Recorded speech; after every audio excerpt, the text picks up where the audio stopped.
Welcome to one TV special analysis. నేను మీ RK. Janasena పార్టీగా ఆవిర్భవించి ఏడాదికి 12 ఏళ్ళు పూర్తి చేసుకుంది. ఇక విజయవంతంగా తన 13వ ఏట అడుగుపెట్టబోతోంది. ఈసారి మాత్రం నిజంగా విజయవంతంగానే అడుగుపెట్టిందనే చెప్పచ్చు. అన్ని జనసేన అనుకున్నట్టుగానే జరిగింది. గత సంవత్సరం అలాగే కూటమి ప్రభుత్వం అధికారంలోకి వచ్చింది. కూటమిలో భాగంగా ఉన్నటువంటి జనసేన కూడా తాను అనుకున్నట్టుగా అన్ని స్థానాల్లో తమ అభ్యర్థుల్ని ఎక్కడెక్కడైతే నిలబెట్టారో అన్ని చోట్ల కూడా 100% స్ట్రైక్ రేట్ అని చెప్తుంటారు కదా, అదే విధంగా గెలుపొందడం జరిగింది. మరి ఇప్పుడు సభ్యత్వ నమోదు దీన్ని కూడా ఈ సంవత్సరం మొదలుపెట్టింది.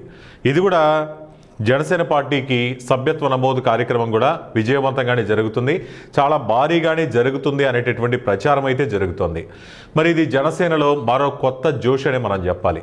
ఎందుకంటే ఏటికేట ఈ విధంగా సభ్యత్వం అనేది పెరుగుతూ ఉంటే ఏ పార్టీకైనా కానీ అంతకంటే సంతోషం ఉండదు. అలాగే భవిష్యత్తుపై కూడా ఆశలు చిగురిస్తూ ఉంటాయి.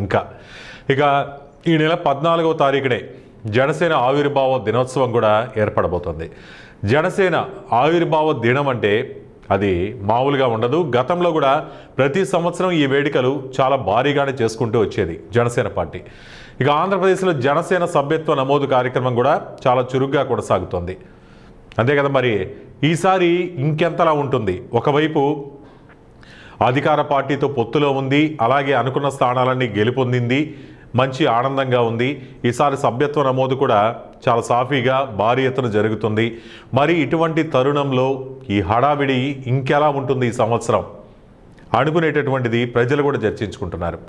జనసేన పార్టీ ఆవిర్భావ దినోత్సవానికి అయితే ఈసారి కొంచెం బ్రేక్ వేయాలని ఆ పార్టీ జనసేనాని ఆ పార్టీ అధినేత పవన్ కళ్యాణ్ నిర్ణయించినట్టుగా తెలుస్తోంది.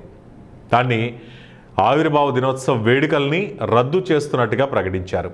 మరి నిజంగా ఇది ఎవరు కూడా ఊహించనిది. ఇంత విజయవంతంగా నడిపిస్తున్నటువంటి పార్టీకి ప్రతి సంవత్సరం కూడా ఇటువంటి హడావిడి ఉంటుంది. కానీ ఈసారి మాత్రం అటువంటిది ఏమీ కనపడట్లేదు. పూర్తిగా దాన్ని రద్దు చేయడం కూడా జరిగింది ఈ సంవత్సరానికి అనేటటువంటిది అయితే జనసేన పార్టీ నుంచి వచ్చింది. మరి పొలిటికల్గా చూస్తే సంచలన నాయకుడు పవన్ కళ్యాణ్. అంటే చాలామంది సినిమాకు సంబంధించినటువంటి నాయకులు కానీ యాక్టర్లు కానీ వీళ్ళందరూ కూడా రాజకీయాల్లోకి అడుగుపెట్టినా చేతి వేళ్ల మీద లెక్క పెట్టేటటువంటి వాళ్ళు అంతమంది మాత్రమే సక్సెస్ అవుతుంటారు.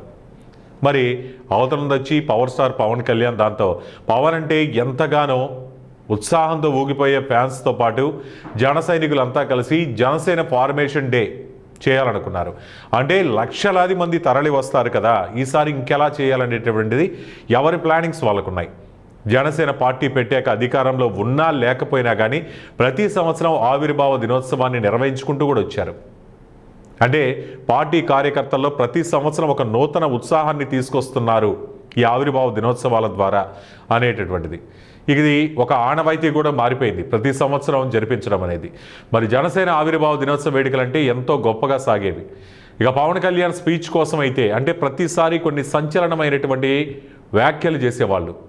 అంటే పార్టీ ప్రణాళికలు కానీ ఆయన చేసేటటువంటి విమర్శలు కానీ ఒక రేంజ్లో ఉండేవి. కాబట్టి ఈసారి ఇంకెటువంటి స్పీచ్ ఇస్తారు, వ్యాఖ్యలు చేస్తారు, ఎవరిని టార్గెట్ చేస్తారు, ఏ పార్టీని టార్గెట్ చేస్తారు, ఇవన్నీ కూడా వీటి కోసం చాలా ఎదురు చూస్తాయి.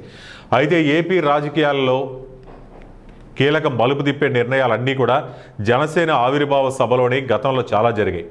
పొత్తుల నుంచి కూటములు కట్టేదాకా కూడా అనేక నిర్ణయాలు ఈ జనసేన ఆవిర్భావ దినోత్సవ వేడుకల్లో కూడా ఇంతకుముందు కూడా చూసాం. ఇక జనసేన అధికారంలోకి వచ్చాక తొలిసారి అంటే 2025వ సంవత్సరంలో పిఠాపురంలో ప్లాన్ చేశారు. మొదటి ఆవిర్భావ దినోత్సవ వేడుకలు అంటే అధికారంలోకి వచ్చిన తర్వాత కూటమి. అదైతే ఒక రేంజ్లోనే జరిగాయి ఆవిర్భావ దినోత్సవాలు అనేటటువంటిది ఎవరికైనా కానీ. అంటే జనసేన పార్టీని ఫాలోఅప్ చేసే వాళ్ళందరికీ కూడా తెలుసు, ప్రజలు కూడా చూశారు. ఏకంగా 2 రోజుల పాటు ఈ కార్యక్రమాలు నిర్వహించారు. ఇది హిస్టరీలో కూడా చాలా పెద్ద ఎత్తున జరిగిందనే చెప్పాలి. లాస్ట్ ఇయర్ పిఠాపురంలోనే అసలు ఎందుకు నిర్వహించారంటే మనకు తెలుసు, అది పవన్ కళ్యాణ్ యొక్క పోటీ చేసి గెలుపొందినటువంటి నియోజకవర్గం ఇప్పుడు సొంత నియోజకవర్గంగా కూడా మారిపోయిందని కూడా చెప్పాలి. మరి ఆ సెంటిమెంట్తోనే చాలా ఉత్సాహంగా మరింతగా హైలైట్ అయ్యే విధంగా చేశారు. హైలైట్ కూడా అయింది. మరి ఇప్పుడు పవన్ ఇచ్చినటువంటి ఉద్వేగపూరితమైన స్పీచ్ కూడా అప్పుడు అందరికీ గుర్తుండిపోయి ఉంటుంది. అయితే ఇప్పుడు రద్దు చేస్తూ ఈ డెసిషన్ ఎందుకు తీసుకుంటున్నారు అనేటటువంటిది ప్రజెంట్ టాపిక్. ఈ నెల 14న జనసేన 13వ వార్షికోత్సవాలు జరగాల్సి ఉండగా ఆ పార్టీ ఒక కీలక నిర్ణయం తీసుకుంది. మనం చెప్పుకున్నట్టుగా జనసేన పార్టీ ఆవిర్భావ దినోత్సవాలు రద్దు చేస్తూ నిర్ణయం. మరి దానికి ఆ పార్టీ కారణాలు కూడా వివరించింది. వాటిలో ముఖ్య కారణం వచ్చి జనసేన సభ్యత్వం ప్రస్తుతం చాలా చురుగ్గా సాగుతోంది, దానిని డిస్టర్బ్ చేయడం ఇష్టం లేకనే ఈ నిర్ణయానికి వచ్చాము. ఇందులో డిస్టర్బ్ ఏముంది అంటారా? జనసేన సభ్యత్వం గత నెల 26వ తారీఖున ప్రారంభించారు. కేవలం 12 రోజులకే 8,70,000కు పైగా సభ్యత్వ నమోదులు జరిగాయి. ఆ పార్టీ ఈ అంకెల్ని కూడా చెప్పడం జరిగింది. అందుకే ఈ ఉత్సాహాన్ని చూసి మరింత కాలం జనసేన సభ్యత్వాల్ని ఇదే జోష్లో కొనసాగించాలి అనేటటువంటి నిర్ణయానికి అయితే వచ్చారు.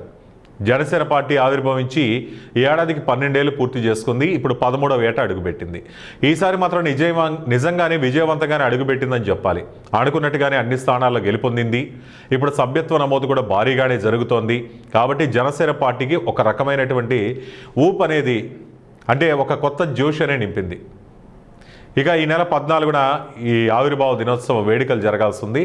అయితే అది మామూలుగా ఉండదు. గతంలో ప్రతి సంవత్సరం వేడుకలు భారీగానే చేస్తున్నారు. ఈసారి కూడా అంతకంటే ఎక్కువగా చేసుకోవాలనుకున్నారు. ఇక ఆంధ్రప్రదేశ్లో జనసేన సభ్యత్వ నమోదు కార్యక్రమం ఇప్పటికి కూడా చురుగ్గానే సాగుతుంది. మరి ఈసారి ఇంకెంతలా ఉందో హడావిడి అని అందరూ చర్చించుకుంటే రద్దు చేసేసింది.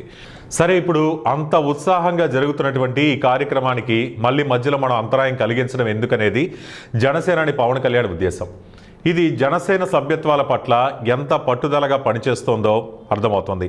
ఎలాగైనా సరే ఈ సభ్యత్వ నమోదు కార్యక్రమంలో అందరినీ భాగస్వాములు చేసుకుంటూ తమ పార్టీ పటిష్టతను ఇంకొంచెం తీసుకెళ్దాం, ఇదే ఊపిలో తీసుకొని వెళ్ళిపోదాం అన్నారు. మరి ఇప్పుడు దీనికి అంతరాయం ఏర్పడితే, ఎందుకంటే రానున్న రోజుల్లో స్థానిక ఎన్నికలు కూడా జరగడానికి సిద్ధంగా ఉంది. వాటిలో ఈ సభ్యత్వ నమోదు కూడా ఒక కీలకం. ఈ నమోదు ఎంత ఎక్కువ జరిగితే, ఎంత ఆకర్షిస్తే అంతగా ఓట్లు మారే అవకాశం ఉంటుంది, తమ ఓటు బ్యాంక్గా ఉండిపోతుంది. అందుకే ఈ ప్రక్రియను మాత్రం ఆవిర్భావ దినోత్సవ వేడుకను డిస్టర్బ్ చేయకూడదు. ఆ వేడుక అనేది సభ్యత్వ నమోదును డిస్టర్బ్ చేయకూడదు. ఆవిర్భావ దినోత్సవం కంటే కూడా మన సభ్యుల సంఖ్య పెంచుకోవటమే మనకి ముఖ్యమనే ఆలోచనలో పవన్ కళ్యాణ్ ఉన్నారు. స్థానిక సంస్థలకు ఎన్నికలకు చాలా ముఖ్యంగా తీసుకుంటుంది జనసేన పార్టీ. కూటమిలో ఉన్నా కానీ తమ పార్టీ యొక్క బలాన్ని కూడా పరీక్షించుకునే అవకాశం ఈ ఎన్నికల్లో ద్వారా తెలుసుకునే అవకాశం ఉంటుంది. కూటమిలో ఉన్నా కానీ అదేదో తెలుగుదేశం పార్టీ లెక్కలో ఈ విజయాలు వచ్చాయి అనేది కాకుండా ఈ స్థానిక సంస్థల ఎన్నికల ద్వారా తమ బలం ఎంత, బలహీనతలు ఏమున్నాయి, ఇవన్నీ కూడా తెలుసుకునే అవకాశాలు ఉంటాయి. కాబట్టి జనసేన సభ్యత్వాలు వీటిలో చాలా ముఖ్యంగానున్నాయి. ఇంకో అంశం ఏంటంటే పార్టీని కూడా బూత్ లెవెల్ దాకా తీసుకుపోయేందుకు ఈ మెంబర్షిప్ ఎంతగానో దోహదపడుతుందనేది కూడా జనసేన భావన. అంతేకాదు, లోకల్ బాడీ ఎలక్షన్స్లో జనసేన ఎక్కువ స్థానాలకు కూడా పోటీ చేయాలని చూస్తుంది.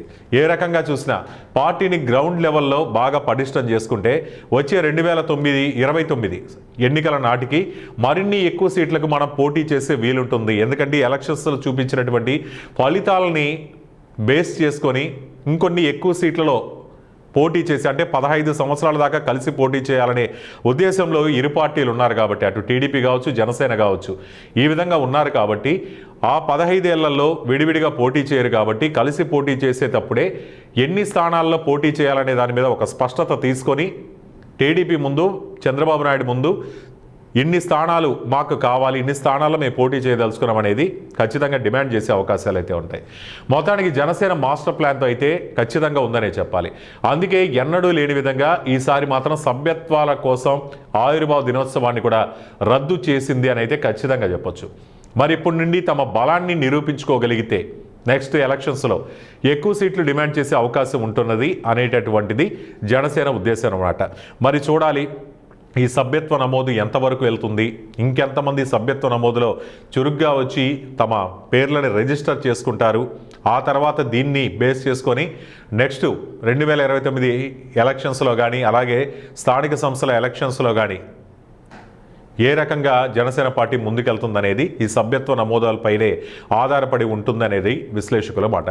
సో ఈ అంశంపై మీ అభిప్రాయాలు కామెంట్ రూపంలో తెలియజేయండి. చూస్తూనే ఉండండి వంటి అనాలిసిస్.